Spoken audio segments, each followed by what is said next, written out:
Bonjour à tous et bienvenue dans cette vidéo sur l'insuline. Si tu as cliqué sur cette vidéo, c'est peut-être parce que le terme d'insuline, pic d'insuline ou encore résistance à l'insuline te sont familiers, mais que tu ne sais pas exactement ce que c'est. Donc t'inquiète pas, dans cette vidéo, je vais t'expliquer exactement ce qu'est l'insuline, comment elle fonctionne, avec quoi elle fonctionne, car c'est une hormone qui ne fonctionne pas seule, et comment avoir des connaissances sur l'insuline peut t'aider dans ta perte de poids, mais également dans d'autres aspects de ta vie, tels que la motivation, éviter la dépression, ou simplement même avoir une meilleure santé de manière globale. Donc, l'insuline, en vrai, à quoi ça sert ? L'insuline est connue sous le nom de l'hormone de stockage de graisse. Tu comprendras que c'est parce que, évidemment, elle permet de stocker la graisse. Mais elle ne fait pas que ça. Son rôle, l'un de ses rôles les plus importants, c'est de faire rentrer le glucose, donc le sucre, présent dans notre sang, directement dans toutes les cellules de notre corps. Donc ce qui veut dire que, grosso modo, que l'insuline, c'est une sorte de pont entre le glucose disponible et le glucose qui va être utilisé par notre cellule. Donc ce n'est qu'une fois que les cellules ont reçu toute la quantité de glucose dont elles ont besoin, que l'insuline va commencer à stocker le glucose sous forme de glycogène, qui est juste un amas de glucose. Si vous prenez 2 cellules de glucose, vous les collez ensemble, vous en prenez plusieurs, ça fait du glycogène. C'est plus compact et plus stable, c'est une forme plus compacte et plus stable, donc que le corps privilégie pour stocker le sucre. Et donc il va stocker sous cette forme dans différentes zones de stockage. Donc dans l'ordre, ces zones de stockage sont dans un premier temps le foie, qui peut stocker jusqu'à 100 grammes de glycogène. Et une fois que le foie est saturé en sucre, l'insuline va stocker dans les muscles, qui eux, à l'échelle de tout le corps, peuvent stocker à peu près 400 grammes de glycogène, ce qui, même les deux combinés, n'est pas beaucoup. Donc vous comprenez que ces deux zones de stockage vont être saturées assez rapidement, quasiment après chaque repas, et ce n'est que quand ça arrive que l'insuline va stocker dans les tissus adipeux et qu'on a ce qu'on appelle la graisse, voire même la graisse viscérale. Donc avant de rentrer dans les détails de pourquoi c'est important de surveiller l'insuline, il est important de comprendre une dernière petite chose. C'est-à-dire que, comme je l'ai dit, l'insuline vous permet de stocker la graisse. Sauf que le glucose, dont on parlera dans une prochaine vidéo, le glucose, c'est la source primordiale d'énergie de votre corps. C'est l'essence de votre corps. Sans glucose, votre corps ne peut pas fonctionner. Donc, ce qui fait que, une fois que ce glucose est stocké dans les graisses, il n'est plus accessible facilement par le corps. Il faut qu'il entame d'autres processus via le glucagon pour rendre cette énergie accessible. Donc, pour faire simple, quand votre insuline est haute, votre pancréas, vu qu'il produit l'insuline, il est occupé à produire de l'insuline, il ne peut pas produire de glucagon. Parce que ce sont deux hormones antagonistes. Tant que vous aurez un taux d'insuline haut dans le sang, vous ne pourrez pas produire de glucagon. Ce qui veut dire que tant que vous avez de l'insuline haut dans le corps, vous ne pourrez pas puiser votre énergie de votre graisse. Donc c'est déjà ce qui est un problème dans la perte de poids, parce que du coup, vous ne pouvez pas réduire votre poids. Mais ce qui induit un autre problème, qui est que votre corps a besoin d'énergie pour fonctionner. Pour contracter vos muscles, pour bouger les yeux, pour réfléchir, vous avez besoin de glucose. Et vu que ce glucose n'est pas accessible dans les graisses, et n'est pas accessible dans le foie non plus, parce que c'est le glucagon qui permet de déstocker le foie et les muscles, votre corps va directement puiser ce glucose dans le sang. Sauf que le problème, c'est que le glucose dans le sang diminue très très très vite. Et une fois qu'il est diminué dans le sang, il n'est plus disponible pour les cellules. Ce qui va engendrer des problèmes tels que la faim, des appels de sucre. Vous savez, quand vous avez vraiment envie d'un truc bien sucré, bien gras, c'est dû à la baisse de votre glycémie, donc à la baisse du taux de glucose dans votre sang. Et ça peut aussi engendrer de la fatigue, parce que votre corps vous envoie le signal que vous n'avez plus d'énergie. Ce qui est faux, parce que vous avez de l'énergie, juste cette énergie n'est pas disponible à cause de votre niveau d'insuline. Donc ça, c'est un point qui est important de comprendre, c'est que tant que vous avez un taux haut d'insuline, votre corps va puiser dans le sucre qu'il y a dans votre sang. Et c'est ce qui peut provoquer des crises d'hypoglycémie pour les gens qui ont ce problème-là. Chez la plupart des gens, les gens en bonne santé, ça ne produit que de la fatigue et une faim perpétuelle. Donc bon, c'est peut-être pas mieux. Et donc, nous en venons à pourquoi c'est important de surveiller son niveau d'insuline. Donc comme je viens de le dire, quand vous avez un haut taux d'insuline, vous ne pouvez pas puiser dans vos graisses, vous puisez dans votre énergie dans votre sang, en quelque sorte. Donc déjà, tout ça c'est dû à un haut taux d'insuline. Forcément, ça induit des risques de surpoids, vu que vous n'évacuez jamais votre graisse. Des appels de sucre, vu que vous n'avez plus de sucre d'assez de sucre dans votre sang pour vous fournir en énergie. Des difficultés à se concentrer, donc qui sont dues un peu, à la fin, un peu au taux d'insuline, un peu au circuit dopaminergique, on n'en parlera pas ici. Des baisses de motivation qui sont aussi liées à ça, et voire même de l'anxiété.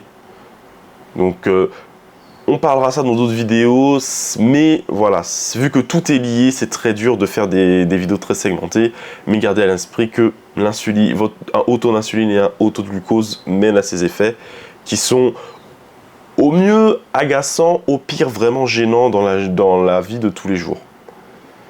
Donc pour que vous compreniez à peu près comment l'insuline fonctionne, on va parler d'un petit exemple et on va parler de Billy. Donc Billy, c'est un fonctionnaire typique.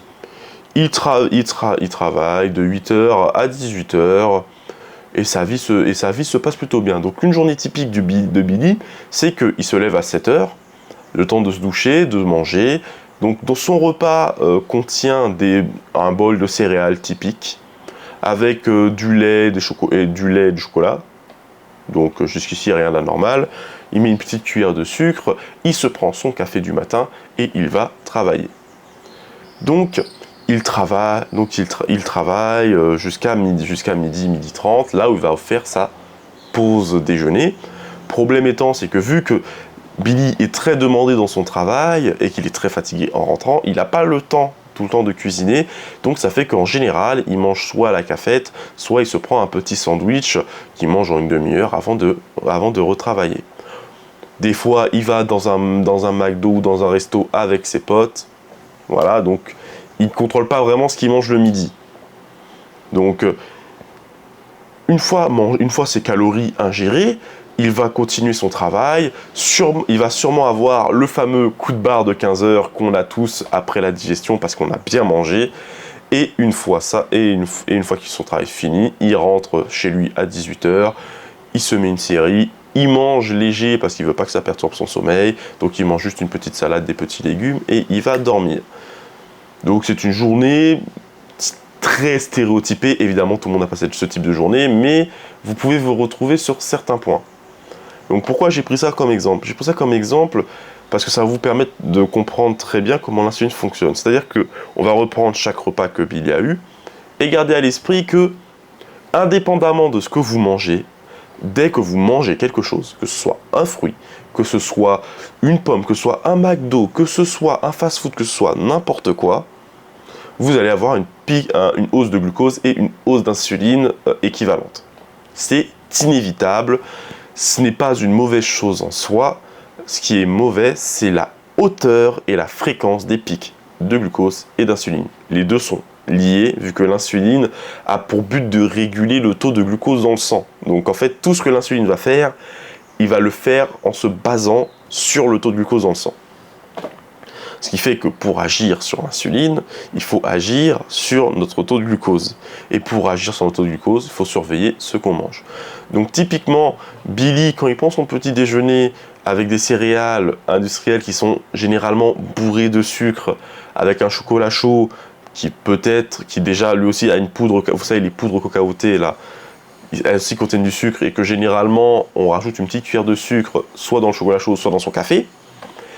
Vous comprenez déjà que niveau insuline, il commence fort. Hein. Donc là, on a du sucre rapide, ce qui fait que le glucose monte très vite. Et qu'en réponse à ça, l'insuline remonte très vite. Sauf que le problème, c'est que le glucose, c'est une molécule qui va diminuer très rapidement. Globalement, 2 heures après le pic de glucose, 2 heures après le repas, pardon. Donc 2 heures après le repas, le glucose va redescendre très très vite. Donc 2 heures après, on a déjà une chute. Que l'insuline, comme je l'ai dit précédemment, elle est active 5 heures. Ça veut dire que pendant minimum 5 heures, vous avez de l'insuline dans le sang. Donc c'est 5 heures dans lesquelles vous ne pouvez pas déstocker votre graisse, et que c'est 5 heures pendant lesquelles vous puisez exclusivement votre énergie du sucre dans votre sang. Ce qui fait qu'une fois que vous n'avez plus de glucose dans le sang parce que l'insuline a globalement tout bouffé, bah vous avez faim. Donc c'est fait que 2 heures après, donc déjà normalement 2 heures après son petit déjeuner, Milly aura faim et va sûrement se prendre une petite collation, donc qui peut aller d'un simple fruit à une barre chocolatée qui va refaire monter le taux de glucose, refaire monter le taux d'insuline et ainsi de suite. Et donc vous comprenez bien que vu qu'il a terminé de manger, on va dire, à 7h30 et qu'il commence à manger à 12h30, bah, ça fait pile 5 heures et l'insuline n'a pas eu le temps de redescendre. Donc, entre ces 2 repas, il va refaire une montée d'insuline alors que l'insuline n'a pas eu le temps de descendre. Et donc voilà, on vous retourne sur les mêmes problèmes que dans la phase 1 de la matinée.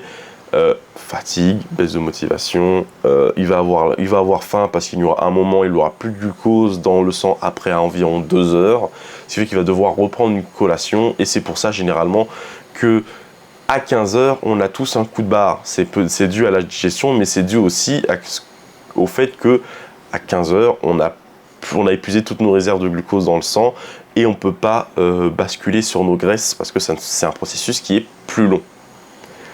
Donc, et du coup, c'est pour ça qu'on a généralement le coup de barre de 15 heures. Ça, entre autres choses, bien sûr. Tout ça, c'est beaucoup lié aux hormones. Je peux pas toutes les traiter ici, je peux pas en parler toutes ici, j'en ferai dans d'autres vidéos. Mais voilà, gardez à l'esprit que votre taux d'insuline et votre taux de glucose impactent fortement votre taux d'énergie au milieu de la journée. Et donc, une fois rentré chez lui, Billy va remanger. Plus léger cette fois, donc il va manger une salade et des tomates. Et pourquoi c'est mieux? Parce qu'on sait que manger des légumes c'est mieux, mais pourquoi c'est mieux? Parce que contrairement à un sandwich au pain blanc qui va faire monter votre glucose très vite et votre insuline très vite, et des céréales très sucrées qui vont également faire monter votre insuline et votre glucose très vite, une salade va moins faire monter votre taux de glucose et du coup va moins faire monter votre taux d'insuline. Ce qui fait que vu que ça monte moins vite, ça va descendre moins vite et que vous allez avoir une source d'énergie plus durable dans le temps.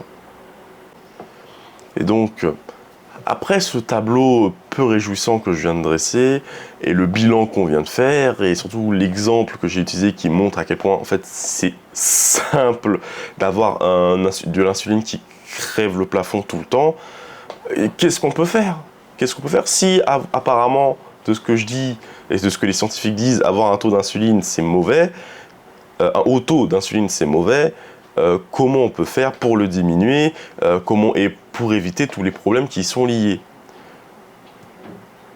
Ben, c'est simple, en fait, en nous basant sur tout ce que je viens de vous dire, etc., et sur le fait que l'insuline répond avant tout au pic de glucose et à l'entrée de glucose dans notre organisme, la solution la plus simple semblerait de juste ne pas faire rentrer de glucose dans le sang. Comme ça, l'insuline baisse et le glucagon peut être produit et peut déstocker tout ce qu'il a besoin de déstocker. Donc dans un premier temps, le foie, puis les muscles, puis enfin, ce qui nous intéresse, la graisse. Et du coup, la solution c'est ça. Vous ne faites plus rentrer de glucose dans votre organisme, du coup vous arrêtez juste de manger. Voilà, tous les gens qui disent oui, perdre du poids c'est compliqué, non, il suffit juste que tu arrêtes de manger. Évidemment, c'est une blague, mais blague mise à part, oui, l'une des principales solutions et les plus simples et des moins chères, c'est simplement de faire du jeûne intermittent. Donc voilà, c'est juste ça. En fait, ça va permettre à votre corps, déjà, ça permet à votre pancréas de se reposer. Parce que c'est vrai que j'en ai pas parlé, mais le fait que votre taux d'insuline soit haut constamment, ça fait que votre pancréas crée de l'insuline constamment. Et c'est comme un moteur qui tourne à vide. À un moment, il va se fatiguer. et forcément avoir un pancréas qui, vu que le pancréas produit aussi d'autres hormones, s'il commence à se fatiguer, à s'user pour rien, ça va devenir très problématique. Donc déjà, ne pas manger pendant un certain temps, ça permet au pancréas et à d'autres organes et à tout votre système digestif de se reposer, de pouvoir produire les hormones qu'il a besoin de produire, de déstocker tout le sucre que vous avez besoin, dont vous avez besoin de déstocker, et ça facilite la perte de graisse.